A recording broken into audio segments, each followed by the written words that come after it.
Delhi polytechnic 2020 के form निकल चुके हैं, जो कि 3 अगस्त 2020 से लेकर 3 सितंबर 2020 तक फिल किए जाएंगे। उसके बाद इसमें इस बार टेस्ट 1, टेस्ट 2, टेस्ट 3, टेस्ट 4 को group A, group B, group C और ग्रुप डी के अकॉर्डिंग डिवाइड किया गया है। ग्रुप ए में क्या है तो सारी चीज़ें मैंने आपको पिछली 2 वीडियोज़ में भी बता दी है। बाकी यहाँ वेबसाइट पे भी आप देख सकते हो फॉर्म कैसे फिल करना है स्टेप बाय स्टेप, मैंने आपको पिछली वीडियो में बता दिया है। अगर आपने वो वीडियो देख ली है तो ठीक है, नहीं देखी तो आप उस वीडियो को पहले देख लें ताकि आपको फॉर्म फिल करना समझ में आ जाएगा। उसका लिंक भी इसी वीडियो के डिस्क्रिप्शन बॉक्स में भी दिया हुआ है स्टेप बाय स्टेप, ठीक है। और उसके बाद इसमें फॉर्म फिल करते वक्त क्योंकि इस बार एडमिशन जो होगा मेरिट बेस पे होगा सबका, चाहे वो group A, B, C, D कोई सा भी हो, सबका मेरिट बेस पे होगा। कोई एंट्रेंस एग्जाम इस साल नहीं है कोरोना की वजह से। इसकी इन्फॉर्मेशन बुलेटिन भी आ चुकी है जिसे डाउनलोड करके आप एक एक करके सब सारी चीज़ें पढ़ सकते हैं। यहाँ वेबसाइट पे जाएंगे तो एडमिशन प्रोसीजर, इसमें गाइडलाइंस फॉर फिलिंग फॉर्म कैसे फिल करना है ये भी अवेलेबल है, जिसको मैंने ऑलरेडी वीडियो में बता दिया है कैसे फॉर्म फिल करना है। कंप्लीट एडमिशन प्रोसेस डायग्राम, मतलब कि कौन कौन सा स्टेप पहले होगा कौन सा बाद में, मैं आपको एक बार दिखा देता हूँ। ये इस तरीके से कि सबसे पहले हमें रजिस्ट्रेशन करना है और डॉक्यूमेंट्स अपलोड करने हैं। डॉक्यूमेंट्स में क्या क्या अपलोड करना है वो मैंने पिछली वीडियो में आपको सारा फॉर्म कैसे फिल करना है वो बता दिया है, जिसमें आपको अपनी फ़ोटो लगानी है। फ़ोटो का साइज भी बता दिया मैंने उसी वीडियो में, उस वीडियो को आप ज़रूर देखें। सिग्नेचर या थंब जो भी आप लगाएंगे तो उसका सिग्नेचर ही, क्योंकि आजकल सब बच्चे 10th पास है तो सिग्नेचर ही अपलोड करेंगे, थंब की ज़रूरत नहीं है। तो सिग्नेचर जो है उसकी साइज़ भी कितनी होनी चाहिए, उसकी पिक की वो भी बता दिया मैंने आपको। ब्लैंक क्रॉस चेक, किसी का भी क्रॉस ब्लैंक चेक, यानी आपके घर में आपका हो, आपके फादर का, मदर का, आप किसी रिलेटिव का भी लगा सकते हो, कोई प्रॉब्लम नहीं। लेकिन ये ध्यान रखना कि अगर बाद में इन केस आपको एडमिशन कैंसिल कराना होता है, कोई भी फ़ी का लेन देन जो होता है रिफ़ंड कराना या कुछ भी, तो उस केस में जो फ़ी रिफ़ंड आएगी वो उसी अकाउंट में आएगी जिसका आपने चेक नंबर लगाया होगा। ओके, तो इसलिए आप चेक बुक जो भी लगाएं तो अपने एक मतलब ऐसे, या तो आपके घर का किसी का हो मेंबर का, तब तो ज़्यादा बेस्ट है, नहीं तो किसी रिलेटिव का लगाए तो जो आपका जानकार हो, जो आपको पैसे बाद में रिफंड दे भी सकता है अकाउंट से। किसी का भी ब्लैंक चेक लगाना है, चेक को फिल भी नहीं करना, ब्लैंक चेक लेके उसे पेन से क्रॉस का सिंबल लगा देना है उस पर किसी भी पेन से, और उसके बाद उसकी फ़ोटो अपलोड करनी है। क्लियर होनी चाहिए, साइज़ क्या है वो सारी मैंने पिछली वीडियो में बता दिया आपको। ओके, उसके बाद फॉर्म फिल करते वक्त आपको क्या करना है, जो भी डिटेल तो मैंने पिछली वीडियो में बता दी कैसे फॉर्म फिल करना है। 200 रुपीज़ उसके चार्ज है फॉर्म फिल करने के, चाहे आप कोई सा भी फॉर्म फिल कर सकते, ग्रुप ए का, बी का, सी का, डी का, कोई सा भी। आप चाहे तो एक से ज़्यादा ग्रुप के फॉर्म भी फिल कर सकते हैं अगर आप एलिजिबल है तो। एक ही ग्रुप के 2 फॉर्म फिल करने की ज़रूरत नहीं है। मान लो आप 5 ट्रेड या 10 ट्रेड या 20 ट्रेड के लिए अप्लाई करना चाहते हैं, या 65 ट्रेड के लिए अप्लाई करना चाहते हैं। ट्रेड 65 नहीं है, लेकिन ओवरऑल एक ही ट्रेड कई कॉलेजों में, तो इस तरीके से लिस्ट मिला के चॉइस कितनी बन सकती है, टोटल 65 चॉइस तक फिल कर सकते हो आप। तो अगर सारी चॉइस भी फिल करना चाहे तो भी आपको एक ही फॉर्म फिल करके भी आप कर सकते हो, कोई प्रॉब्लम नहीं है, क्योंकि अब वो ऑप्शन जो होगा मेरिट के बाद आपको मिलेगा। ओके, वो मेरिट के बाद की कहानी है। ऑनलाइन डॉक्यूमेंट वेरिफिकेशन, क्योंकि अभी जब आप फॉर्म फिल करोगे तो कुछ डॉक्यूमेंट्स जो मैंने बताए आपको पिछली वीडियो में वो सारे आपको ऑनलाइन अपलोड करने हैं। चाहे सिग्नेचर हो गया, चेक हो गया, या फिर और भी कुछ डॉक्यूमेंट्स है 10th के, 12th के, या डेट ऑफ बर्थ सर्टिफिकेट, तो वो सारी चीज़ें आपको ऑनलाइन ही अपलोड करनी है। ओके, PDF फॉर्म में या जिस भी फॉर्म में, वो सब पिछली वीडियो में मैंने बताया हो, तो वहाँ से आप देख सकते हो। ये सारा काम होने के बाद ये सब 3 सितंबर तक चलेगा। उसके बाद आपकी रैंक जनरेट होगी, जिसे बोलेंगे हम मेरिट लिस्ट आएगी, और वो आएगी 12 सितंबर को। ठीक है, वो टेंटेटिव डेट है, उसमें चेंज भी हो सकता है आगे पीछे, क्योंकि कोरोना की वजह से भी आप ये मत समझो कि कोई भी डेट फाइनल है, ये डेट चेंज भी हो सकती है, एक आध दिन आगे बढ़ भी सकती है, घटेगी तो खैर नहीं, बढ़ेगी ही। ठीक है, और जब रैंक आ जाएगी तो उसके बाद काउंसलिंग प्रोसीजर शुरू होगा, उसके 1 या 2 दिन बाद। तो काउंसलिंग प्रोसीजर शुरू होगा, उसमें सबसे पहले आपको 700 रुपीज़ पे करनी होगी प्रोसेसिंग फ़ी। ठीक है, काउंसलिंग कराने के लिए कि आप मतलब आगे एडमिशन के लिए इंटरेस्टेड है। जब रैंक आ जाएगी आपको पता चल जाएगी कि भाई मेरी रैंक इतनी बनी है, उम्मीद है या एडमिशन होगा या नहीं होगा। उसके बाद आप जैसा अगर आपको लगता है उसके अकॉर्डिंग आप काउंसलिंग फ़ी 700 पे करेंगे। अगर आपको लगता है कि मेरा एडमिशन बिल्कुल नहीं हो सकता तो आप इसे छोड़ सकते हैं, आप यहीं से कैंसिल कर सकते हैं, लेकिन ध्यान रखना 200 वापस नहीं होंगे। ठीक है, तो काउंसलिंग फ़ी 700 पे करनी है। उसके बाद काउंसलिंग फ़ी पे करने के बाद चॉइस फिल करना है, और चॉइस फिल कैसे करना है स्टेप बाय स्टेप एक एक करके मैं आपको नेक्स्ट वीडियो में बताऊंगा, क्योंकि वो वीडियो काफ़ी बड़ी हो जाएगी, बहुत डिटेल में समझाना पड़ेगा आपको। ठीक है, तो नेक्स्ट वीडियो के लिए वेट करना, ये अभी लंबा प्रोसेस, तो इसलिए अभी आप टेंशन मत लो। ठीक है, उसके बाद राउंड 1 का सीट अलॉटमेंट लेटर आएगा कि आपको कौन से कॉलेज में और कौन सी ट्रेड मिली है। उसके बेसिस पे आपको फिर क्या करना पड़ेगा, जिस कॉलेज की उसमें फ़ीस लिखी होगी, कितनी फ़ी आपको पे करनी है, 8000 या जो भी है वो उसमें लिखा होगा अलॉटमेंट लेटर में। ओके, तो वो, और उसमें कौन कौन से डॉक्यूमेंट चाहिए वो भी वहाँ पे लिखा होगा, तो उसके लिए आप ज़्यादा टेंशन मत लो। तो फ़ी पे करनी पड़ेगी अगर आप एडमिशन लेना चाहते हो तो। ओके, और उसके बाद जब फ़ी पे कर देंगे आपका एडमिशन हो जाएगा तो आपको फ्रीज के ऑप्शन पे क्लिक करना पड़ेगा कि आप मतलब आप फाइनली इसे लॉक करना चाहते हैं इस ट्रेड को, जो भी आपको ट्रेड मिली है, या आप सेकंड काउंसलिंग में भी पार्टिसिपेट करना चाहते हैं। अगर आप संतुष्ट है उससे, जो भी ट्रेड आपको अलॉट की गई फर्स्ट लेटर में, फर्स्ट काउंसलिंग में, तो उसके बाद क्या आप इसे फ्रीज कर सकते हो। और अगर आप चाहते हैं कि एडमिशन तो मैंने ले लिया लेकिन मैं नेक्स्ट काउंसलिंग में भी पार्टिसिपेट करना चाहता हूँ, तो आप फ्रीज वाले ऑप्शन पे क्लिक नहीं करेंगे। आप एक और ऑप्शन होगा वहीं पे साथ में, मैं आपको बताऊँगा आगे की वीडियोज़ में, जब भी वो ऑप्शन इनेबल होगा तो फ्लॉट का ऑप्शन होगा। ठीक है, तो फ्लॉट वाले ऑप्शन पे क्लिक करेंगे तो फर्स्ट में एडमिशन ले लेंगे। फ़ी आपने 700 पे कर दिया, दोबारा आपको फ़ी पे करने की ज़रूरत नहीं है, दोबारा आपको फॉर्म फिल करने की ज़रूरत नहीं है, बस आप दोबारा चॉइस फिल कर सकते हैं और सेकंड काउंसलिंग में भी पार्टिसिपेट कर सकते हैं। ओके, अगर आपका मन करता है कि नहीं अपने एडमिशन कैंसिल कराना है तो विड्रॉल भी कर सकते हैं, आप एडमिशन विड्रॉ भी कर सकते हो, वापस ले सकते हैं। सेम ये प्रोसेस सेकंड राउंड में, थर्ड राउंड, फोर्थ राउंड में भी होगा सब में। ठीक है, अगर मान लो कोई कैंडिडेट क्या है कि रैंक जनरेट हुई, उसके बाद फर्स्ट काउंसलिंग में उसने पार्टिसिपेट नहीं किया, 700 पे नहीं किए, लेकिन वो चाहता है कि मैं सेकंड काउंसलिंग में या थर्ड काउंसलिंग में पार्टिसिपेट करूँ, तो उसे 700 पे करने पड़ेंगे। ओके, सेकंड काउंसलिंग में या थर्ड काउंसलिंग या फोर्थ में, जब भी अगर वो सभी में पार्टिसिपेट करता है और उसके बाद भी उसका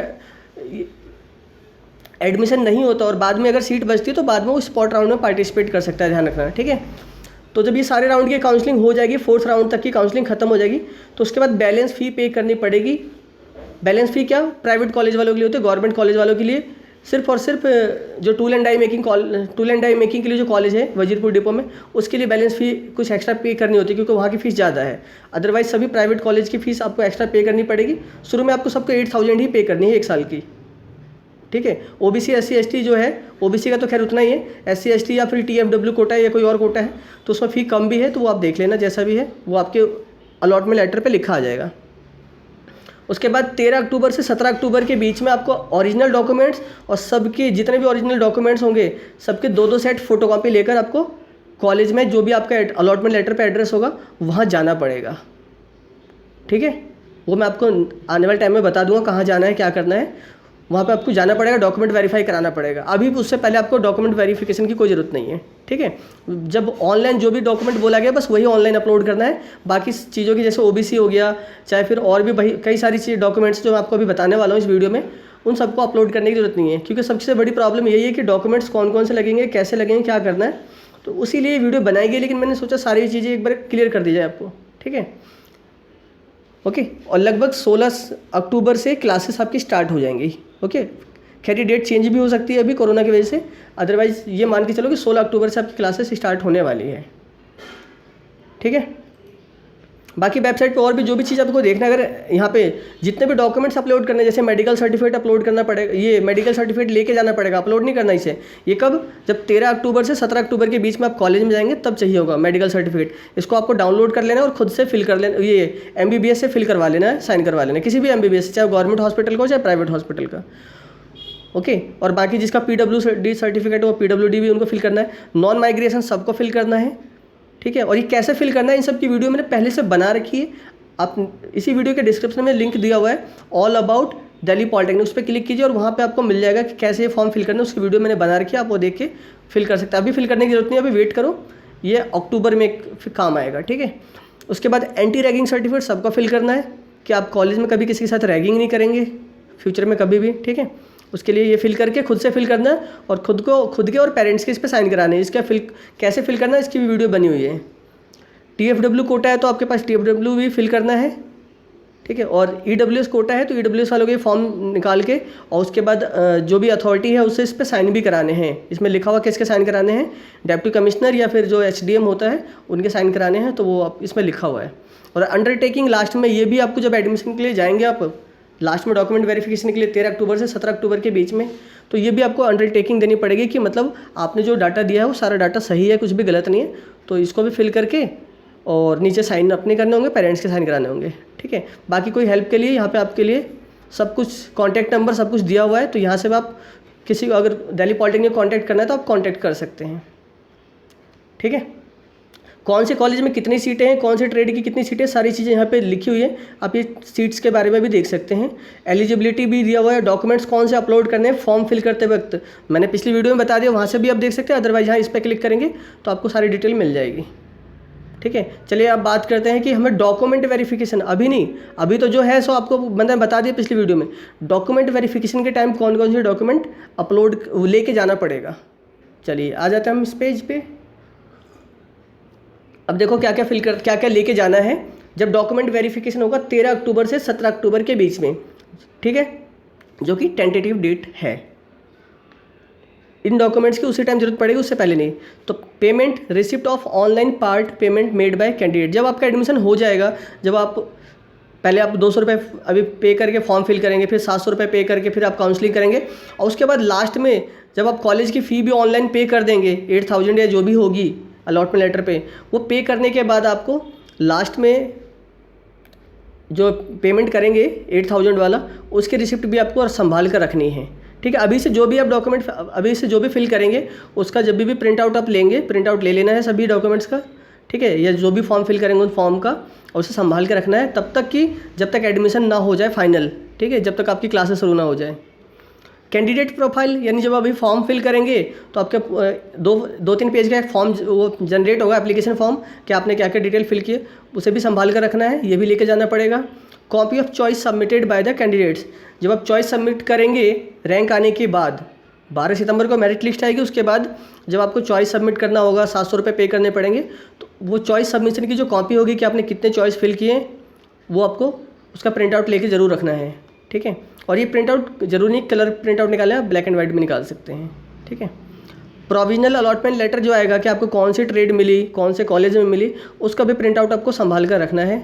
डेट ऑफ बर्थ सर्टिफिकेट के लिए आपको या तो डेट ऑफ बर्थ सर्टिफिकेट होना चाहिए आपके पास, या स्कूल सेकेंडरी स्कूल सर्टिफिकेट, यानी कि 10th का सर्टिफिकेट, 10th के सर्टिफिकेट पे ही डेट ऑफ बर्थ लिखा होता है, 12th पे नहीं होता। तो ओरिजिनल भी लेके जाना होगा और फोटोकॉपी भी लेके जानी है, जिसको खुद से साइन करना है, खुद से अटैच करना है, किसी और MLA या किसी भी मुखिया से या किसी से भी SDM से किसी साइन कराने की ज़रूरत नहीं है, आपको खुद के साइन करने हैं, ठीक है। उसके बाद certificate and marksheet of the qualifying examination, अगर आपने 10th बेस पे अप्लाई किया है तो 10th के मार्कशीट और सर्टिफिकेट ये लेके जाना पड़ेगा। अगर आपको नहीं मिली है तो आप डिजी लॉकर से डाउनलोड कर सकते हो, डिजी लॉकर पे आजकल ये सब कुछ अवेलेबल होता है, ठीक है। और अगर मार्कशीट, अगर मान लो फाइनल टाइम में भी जाओ आप, जब डॉक्यूमेंट वेरिफिकेशन के टाइम पे, एंड टाइम पे, और वहाँ पे भी आपको ये नहीं मिला हुआ है मार्कशीट, तो उस केस में आप क्या करोगे, मार्कशीट जो नेट से निकालोगे आप प्रिंट आउट, ठीक है, उसको ले जाके अपने स्कूल प्रिंसिपल से साइन करवा लेना और स्टैंप लगवा लेना, ये चल जाएगा, ठीक है, कोई दिक्कत तो नहीं। यहाँ लिखा भी हुआ, in case the original certificate is not awarded at the level of the school, provisional certificate या downloaded copy of marksheet duly authenticated by concerned school principal may be considered, ठीक है, तो चल जाएगा स्कूल वाला भी।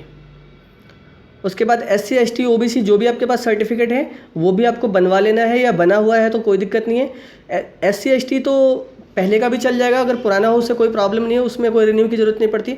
OBC या EWS है तो वो ध्यान रखना 1 अगस्त 2019 के बाद का बना होना चाहिए। 1 अगस्त 2019 को बना हो या उसके बाद का बना हो तो नो प्रॉब्लम। अदरवाइज आपको जो NCL होता है, नॉन क्रीमी लेयर सर्टिफिकेट, यानी जिसमें आप इनकम के बारे में दिखाते हैं कि हाँ मेरी इनकम अभी भी इतने लाख से कम है और उसके इसमें मैं अभी भी OBC या EWS के लिए एलिजिबल हूँ, क्योंकि OBC में दो चीज़ें होती हैं, OBC क्रीमी लेयर और non creamy layer. Creamy layer OBC में तो आते हैं लेकिन उनकी इनकम बहुत ज़्यादा है, यानी अब उनको OBC के बेनिफिट की ज़रूरत नहीं है। और नॉन क्रीमी लेयर में जिसको बेनिफिट की ज़रूरत है, तो OBC के लिए अगर अप्लाई करें तो आपके पास नॉन क्रीमी लेयर सर्टिफिकेट भी होना चाहिए। अगर OBC नया बना है तब तो कोई ज़रूरत नहीं है नॉन क्रीमी लेयर की, बट अगर पुराना है, 1 साल से पुराना है, 1 अगस्त 2019 से पहले का है, तो आप जाके, जैसे अगर आप दिल्ली में रहते हो तो दिल्ली में जो भी कोर्ट है, चाहे रोहिणी कोर्ट, कंझावला कोर्ट, या जहाँ पे से जो भी अथॉरिटी लगती है, जहाँ से भी आपका बनता है ये OBC, वहीं से जाकर आप NCL रिन्यू करा सकते हैं, ठीक है। और ये बहुत जल्दी रिन्यू हो जाएगा, इसमें कोई ज़्यादा टाइम नहीं लगता। कभी कभी तो 1 दिन में भी रिन्यू हो जाता है, नेक्स्ट डे मिल जाएगा, अदरवाइज मैक्सिमम 1 वीक लगेगा। और इसमें भी टाइम है क्योंकि अक्टूबर में चाहिए आपको ये, ठीक है, अभी इसकी रिक्वायरमेंट नहीं है, एट ए टाइम नहीं चाहिए।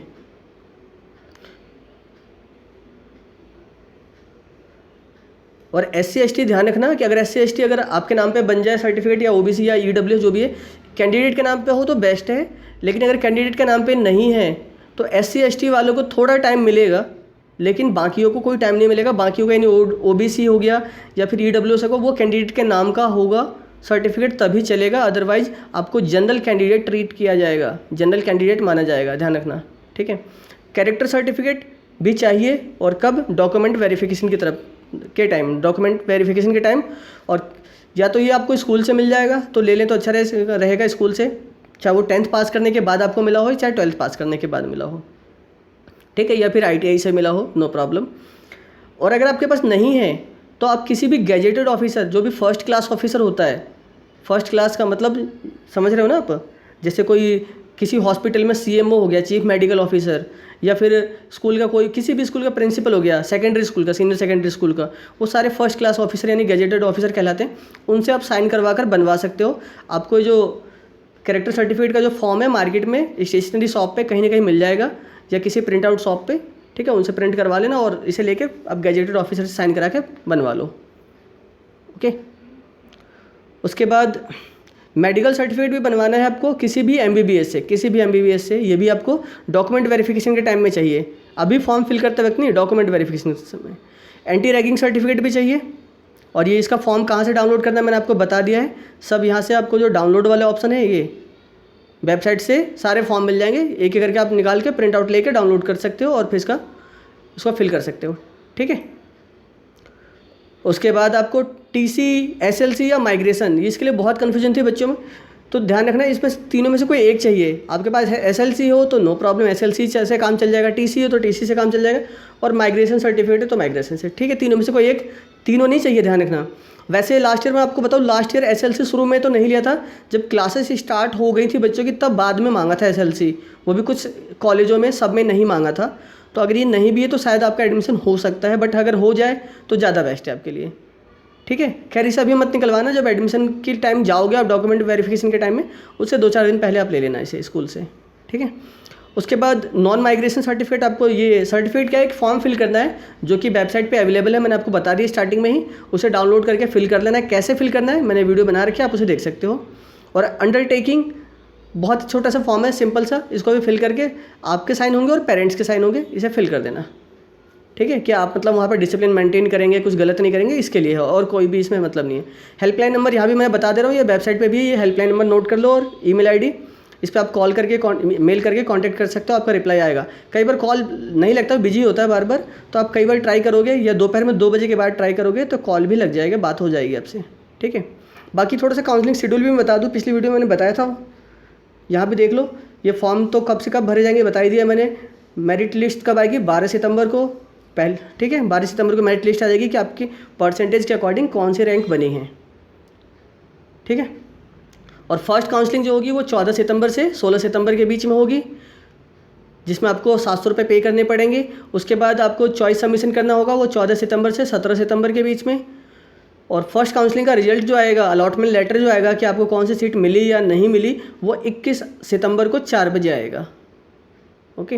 और वो आने के बाद जिसको सीट अलॉट हो जाएगी 22 तारीख से 24 तारीख तक, यानी 22 सितंबर से 24 सितंबर तक टाइम भी दे रखा है, 10 बजे से 4 बजे के बीच में आपको क्या करना है। 22 सितंबर को 10 बजे से स्टार्ट होगा और 24 सितंबर 4 बजे, शाम 4 बजे तक आप पेमेंट कर सकते हो, जो भी कॉलेज की फ़ी होगी, जो आपकी अलॉटमेंट लेटर पे लिखी होगी। वो फ़ी पे करने के बाद उसके बाद आपको वेबसाइट पर लॉगिन करके आपको फ्रिज या अपग्रेड या जिसे फ्लॉट का ऑप्शन बोला जाता है, दोनों में से किसी एक पे क्लिक करना पड़ेगा।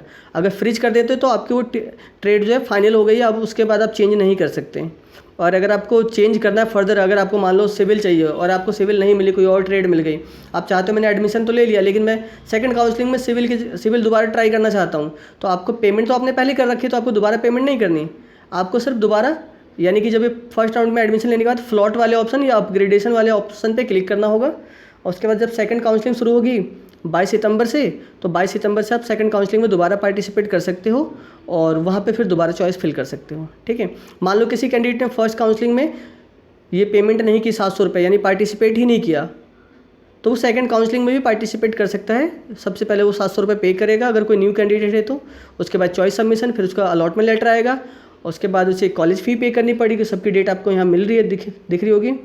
उसके बाद फिर वही ऑप्शन फ्रिज या फ्लॉट का ऑप्शन पे क्लिक करना पड़ेगा, और अगर सीट से संतुष्ट अभी भी नहीं है तो थर्ड काउंसलिंग में भी वो पार्टिसिपेट कर सकता है, या कोई न्यू कैंडिडेट भी थर्ड काउंसलिंग में पार्टिसिपेट कर सकता है, ठीक है। अब कुछ लोग कहते हैं कि मैं बहुत जल्दी जल्दी बोल रहा हूँ, तो भाई जल्दी जल्दी आपका टाइम बचाना होता है। अगर आपको लग रहा है कि मैं ज़्यादा फास्ट बोल रहा हूँ तो आप वीडियो को स्लो मोड में देख सकते हो। ओके, उसके बाद थर्ड काउंसलिंग का रिजल्ट जो आएगा वो 6 अक्टूबर को आएगा 4 बजे। उसके बाद कॉलेज की फ़ीस 7 तारीख से 9 अक्टूबर तक। फ्रिज या अपग्रेड का ऑप्शन जो होगा वो 7 तारीख से 10 तारीख तक होगा। इसके बीच में आपको करना ही है, नहीं करोगे तो फिर दिक्कत हो जाएगी आपको। ठीक है, आप ऐसा सोचोगे फर्स्ट काउंसलिंग में आ गया और फर्स्ट काउंसलिंग में नहीं करते तो फिर सेकंड काउंसलिंग में पार्टिसिपेट करने के लिए सारी फॉर्मेलिटी पूरी करनी पड़ती है। हाँ, पेमेंट अगर आपने एक बार 700 पे कर दिया तो दोबारा आपको पेमेंट करने की ज़रूरत नहीं है। और जो भी candidate first second third fourth counselling में पार्टिसिपेट करेगा, लेकिन अगर उसका एडमिशन नहीं हो पाता है, सीट नहीं मिलती, कोई सी भी ट्रेड नहीं मिलती, मार्क्स कम है, चाहे और भी कोई रीज़न हो सकता है, तो फिर लास्ट में, उससे पहले लास्ट में होने से पहले मैं बता देता हूँ आपको, 13 अक्टूबर से लेकर 17 अक्टूबर के बीच में सभी कैंडिडेट्स का जो भी अगर कोई बैलेंस फ़ी होगा गवर्नमेंट कॉलेज में नहीं होता, सिर्फ और सिर्फ उस कॉलेज का होता है, गवर्नमेंट कॉलेज का। कौन से कॉलेज का? जिस कॉलेज में tool and die making course है, जो वजीरपुर डिपो में है, वहाँ पे है सिर्फ। उसकी कुछ एक्स्ट्रा फ़ी पे करनी पड़ती है बाद में। ठीक है, क्योंकि उस कॉलेज की फ़ी लगभग 24 से 25 हज़ार रुपये है 1 साल की। तो शुरू में 8,000 पे करनी होगी स्टार्टिंग में, और बाकी बची हुई उसी को हम बोलते हैं बैलेंस फ़ी। बाकी गवर्नमेंट कॉलेज की कोई बैलेंस फ़ी नहीं होती, तो आप टेंशन मत लो। प्राइवेट कॉलेज वाले को शुरू में 8,000 पे करने पड़ेंगे, और बाकी जो बची हुई फ़ी होगी लगभग 22-24 हज़ार रुपये के आसपास, वो बाद में पे करनी पड़ती है। वो 13 से 17 अक्टूबर के बीच में पे भी करनी है। और डॉक्यूमेंट वेरिफिकेशन के लिए फिजिकली, यानी आपको खुद, आप अकेले या अपने पेरेंट्स के साथ या अपने दोस्त के साथ, किसी के साथ भी जा सकते हैं। ये आपको 13 अक्टूबर से 17 अक्टूबर के बीच में जाना पड़ेगा। ठीक है, और इसकी सारी डिटेल आपको मिल जाएगी वेबसाइट पे ही है, 13 से 17 अक्टूबर के बीच में, कि कहाँ जाना है, क्या करना है। तो चैनल से जुड़े रहोगे तो मैं सारी चीज़ें बताते हुए रहूँगा आपको। और अगर इसके बाद भी सीटें बच गई 4 राउंड के बाद भी, तो स्पॉट राउंड होता है। स्पॉट राउंड में क्या, इसके लिए मैं आपको डिटेल आगे बताऊँगा अगली वीडियोज़ में कि स्पॉट राउंड में क्या क्या होता है। जिन लोगों ने पार्टिसिपेट किया होगा काउंसलिंग में, सिर्फ वही स्पॉट राउंड के लिए एलिजिबल होंगे। उनको एक छोटा सा फॉर्म फिल करना होगा, जिसे बोलते हैं ऑनलाइन विलिंगनेस फॉर्म। ये 17 अक्टूबर को फिल किया जाएगा, और 17 अक्टूबर के बाद किसी भी दिन डिस्प्ले आ जाएगा, कि मतलब डिस्प्ले ऑफ रिपोर्टिंग शेड्यूल, यानी किस दिन आपको कॉलेज में जाकर अपने डॉक्यूमेंट्स लेकर जाना है और एडमिशन लेना है डायरेक्ट। वहाँ जो ट्रेड बची होगी आपको दिखा दी जाएगी, उसमें जो आपको पसंद है वो आप एडमिशन ले लो। ठीक है, ऐसा होगा। और इसके लिए जब ये जो स्पॉट राउंड होता है, इसके लिए आपको ऑनलाइन पेमेंट जो 8,000 या 6,000 वो नहीं करनी होती। इसके लिए आपको डिमांड ड्राफ्ट बनवा के, बैंक से डिमांड ड्राफ्ट बनवाना होता है, लेके जाना होता है। इसके बारे में और डिटेल इन्फॉर्मेशन मैं आपको बाद में दूंगा, जब इसकी नौबत आएगी, जब स्पॉट राउंड होगा तो। ठीक है, बाकी उम्मीद करता हूँ ये 22-23 मिनट की वीडियो में आपके सारे डाउट्स क्लियर हो गए होंगे। फिर भी कोई डाउट बचा हो तो कमेंट कर देना। और पर्सनली मुझसे कांटेक्ट करना चाहते हो तो आपको सबसे पहले चैनल की मेंबरशिप लेनी पड़ेगी। जो सब्सक्राइब बटन है उसी के जस्ट बगल में ज्वाइन बटन भी होगा, ज्वाइन पे क्लिक करना। और मेंबरशिप आप लेते हो, दो टाइप की मेंबरशिप है। आप कम वाली मेंबरशिप भी ले सकते हो, ज़्यादा वाली भी ले सकते हो, जैसा भी आप, जो आपकी मर्जी। ठीक है, आप चैनल को सपोर्ट कर सकते हो, बिल्कुल मैं आपको सपोर्ट कर रहा हूँ, आप मुझे सपोर्ट कर सकते हो। तो उस केस में आपसे डायरेक्ट फ़ोन पे भी बात किया जा सकता है। अदरवाइज़, क्योंकि फिर उस केस में अगर आपने मेंबरशिप ले ली तो आप ट्रस्टेड कैंडिडेट हो गए हो, तो फिर आपसे हम डायरेक्ट कॉल पे भी बात कर सकते हैं अगर कोई स्पेशल डाउट है तो। ओके, चलिए मिलते हैं नेक्स्ट वीडियो में। बाकी जो भी डाउट्स हो, सभी डाउट्स की वीडियोज़ बनी हुई है, आप टेंशन मत लो। प्लेलिस्ट में जाओ, ऑल अबाउट दिल्ली पॉलिटेक्निक 2020, और वहाँ पर सारी वीडियोज़ देख लो आप। ओके, वीडियो को लाइक करो और ज़्यादा से ज़्यादा लोगों को शेयर करो।